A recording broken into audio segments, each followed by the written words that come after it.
The Story of Dr Dolittle by Hugh Lofting. Read by Neil B. Roberts.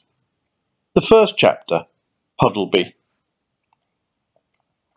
Once upon a time, many years ago, when our grandfathers were little children, there was a doctor, and his name was Dolittle, John Dolittle, M.D. M.D. means that he was a proper doctor and knew a whole lot. He lived in a little town called Puddleby on the Marsh. All the folks, young and old, knew him well by sight, and whenever he walked down the street in his high hat, everyone would say, "There goes the doctor, he's a clever man," and the dogs and the children would all run up and follow behind him, and even the crows that lived in the church tower would caw and nod their heads. The house he lived in, on the edge of town, was quite small, but his garden was very large and had a wide lawn, and stone seats and weeping willows hanging over it. His sister, Sarah Dolittle, was housekeeper for him, but the doctor looked after the garden himself. He was very fond of animals, and kept many kinds of pets. Besides the goldfish in the pond at the bottom of his garden, he had rabbits in the pantry, white mice in his piano, a squirrel in the linen closet, and a hedgehog in the cellar. He had a cow with a calf too, and an old lame horse, 25 years of age, and chickens and pigeons and 2 lambs, and many other animals. But his favourite pets were Dab-Dab the duck, Jip the dog, Gub-Gub the baby pig, Polynesia the parrot, and the owl, Too-Too. His sister used to grumble about all these animals, and said they made the house untidy. And one day, when an old lady with rheumatism came to see the doctor, she sat on the hedgehog, who was sleeping on the sofa, and never came to see him any more, but drove every Saturday all the way to Oxenthorpe, another town 10 miles off, to see a different doctor. Then his sister, Sarah Dolittle, came to him and said, "John, how can you expect sick people to come and see you when you keep all these animals in the house? It's a fine doctor would have his parlour full of hedgehogs and mice. That's the 4th personage these animals have driven away. Squire Jenkins and the parson say they wouldn't come near your house again, no matter how sick they are. We are getting poorer every day. If you go on like this, none of the best people will have you for a doctor." "But I like the animals better than the best people," said the doctor. "You are ridiculous," said his sister, and walked out of the room. So, as time went on, the doctor got more and more animals, and the people who came to see him got less and less, till at last he had no one left, except the cat's meat man, who didn't mind any kind of animals. But the cat's meat man wasn't very rich, and he only got sick once a year, at Christmas time, when he used to give the doctor 6pence for a bottle of medicine. 6pence a year isn't enough to live on, even in those days long ago, and if the doctor hadn't had some money saved up in his money box, no one knows what would have happened.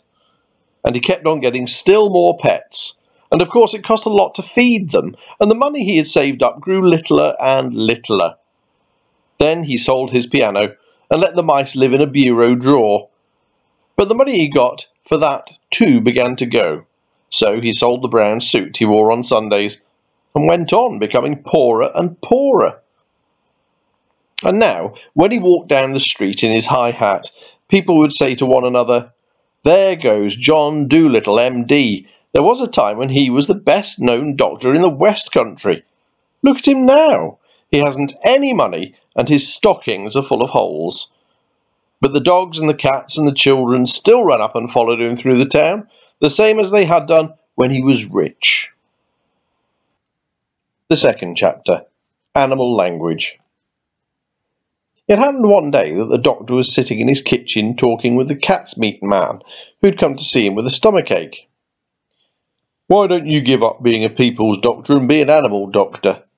asked the cat's meat man. The parrot, Polynesia, was sitting in the window, looking out at the rain and singing a sailor song to herself. She stopped singing and started to listen. "You see, doctor," the cat's meat man went on, "you know all about animals, much more than what these here vets do. That book you wrote about cats, why, it was wonderful. I can't read or write myself, or maybe I'd write some books, but my wife, Theodosia, She's a scholar, she is, and she read your book to me. Well, it's wonderful. That's all can be said. Wonderful. You might have been a cat yourself. You know the way they think. And listen, you can make a lot of money doctoring animals. Do you know that? You see, I'd send all the old women who had sick cats or dogs to you, and if they didn't get sick fast enough, I could put something in the meat I sell them to make them sick, see? Oh, no, said the doctor quickly. You mustn't do that. That wouldn't be right. Oh, I don't mean real sick, answered the cat's meat man. Just a little something to make them droopy like, was what I had reference to. But as you say, maybe it ain't quite fair on the animals. But they'll get sick anyway, because the old woman always give them too much to eat. And look, all the farmers round about who had lame horses and weak lambs, they'd come. Be an animal doctor. When the cat's meat man had gone, the parrot flew off the window onto the doctor's table and said, That man's got sense. That's what you ought to do. Be an animal doctor. Give the silly people up if they haven't brains enough to see you're the best doctor in the world. Take care of animals instead. They'll soon find it out. Be an animal doctor. Oh, there are plenty of animal doctors, said John Dolittle, putting the flower pots outside on the windowsill to get the rain. Yes, there are plenty, said Polynesia, but none of them are any good at all. Now listen, Doctor, and I'll tell you something. Did you know that animals can talk? I knew that parrots can talk, said the doctor. Oh, we parrots can talk in 2 languages, people's language and bird language, said Polynesia proudly. If I say, Polly wants a cracker, you understand me. But hear this. Fee-fee. Good gracious, cried the doctor. What does that mean? That means, is the porridge hot yet? In bird language. My, you don't say so, said the doctor. You never talked that way to me before. What would have been the good? Said Polynesia, dusting some cracker crumbs off her left wing. You wouldn't have understood me if I had. Tell me some more, said the doctor, all excited, and he rushed over to the dresser drawer and came back with the butcher's book and a pencil. Now, don't go too fast and I'll write it down. This is interesting, very interesting, something quite new. Give me the bird's ABC first, slowly now. So, that was the way the doctor came to know that animals had a language of their own and could talk to one another. And all that afternoon, while it was raining, Polynesia sat on the kitchen table, giving him bird words to put down in the book. At tea time, when the dog Jip came in, the parrot said to the doctor, See, he's talking to you. Looks to me as though he was scratching his ear, said the doctor. But animals don't always speak with their mouths, said the parrot in a high voice, raising her eyebrows. They talk with their ears, with their feet, with their tails, with everything. Sometimes they don't want to make a noise. Do you see now the way he's twitching up one side of his nose? What's that mean? Asked the doctor. That means, can you see that it has stopped raining? Polynesia answered. He's asking you a question. Dogs nearly always use their noses for asking questions. After a while, with the parrot's help, the doctor got to learn the language of the animals so well that he could talk to them himself and understand everything they said. Then he gave up being a people's doctor altogether.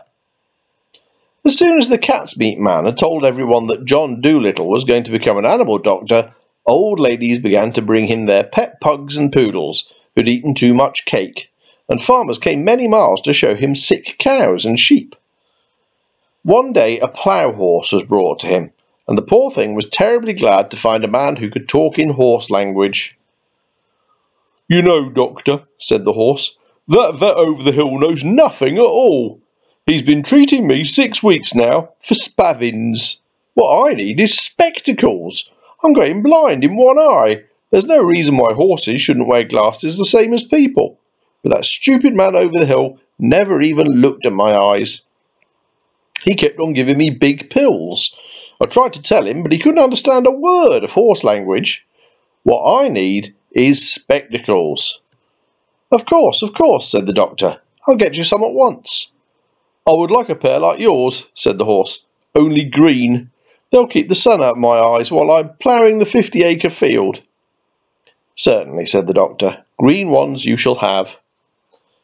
You know the trouble is, sir, said the plough horse as the doctor opened the front door to let him out. The trouble is that anybody thinks he can doctor animals just because the animals don't complain. As a matter of fact, it takes a much cleverer man to be a really good animal doctor than it does to be a good people's doctor. My farmer's boy thinks he knows all about horses.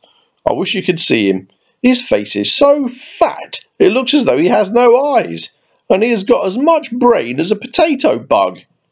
I tried to put a mustard plaster on me last week. Where did he put it? Asked the doctor. Oh, he didn't put it anywhere. On me, said the horse. He only tried to. I kicked him into the duck pond. Well, well, said the doctor. I'm a pretty quiet creature as a rule, said the horse. Very patient with people. Don't make much fuss. But it was bad enough to have that vet giving me the wrong medicine.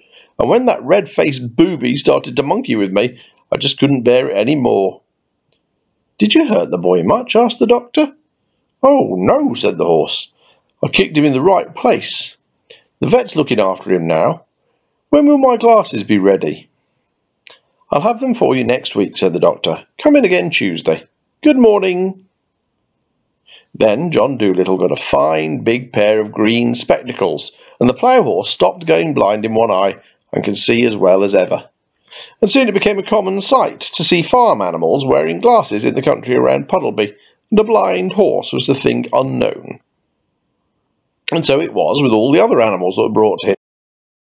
As soon as they found that he could talk their language, they told him where the pain was and how they felt, and of course it was easy for him to cure them.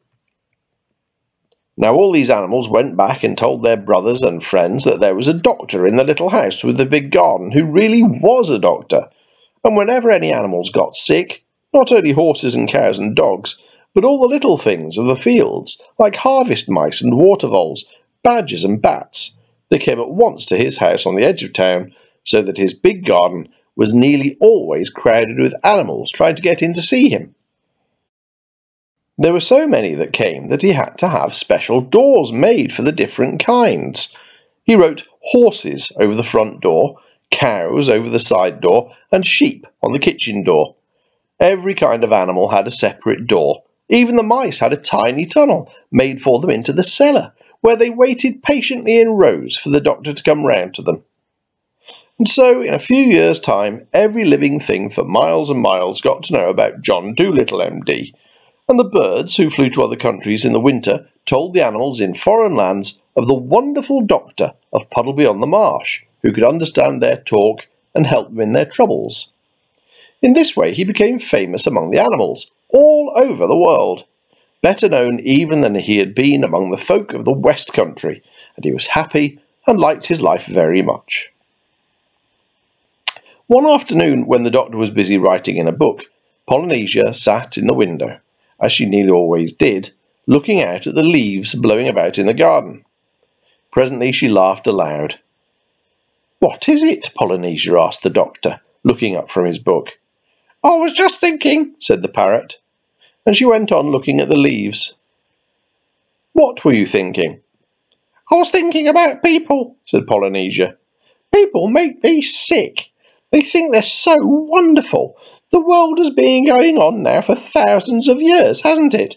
And the only thing in animal language that people have learned to understand is that when a dog wags his tail, it means I'm glad. It's funny, isn't it? You were the very first man to talk like us. Oh, sometimes people annoy me dreadfully. Such airs they put on, talking about the dumb animals. Dumb? Ha!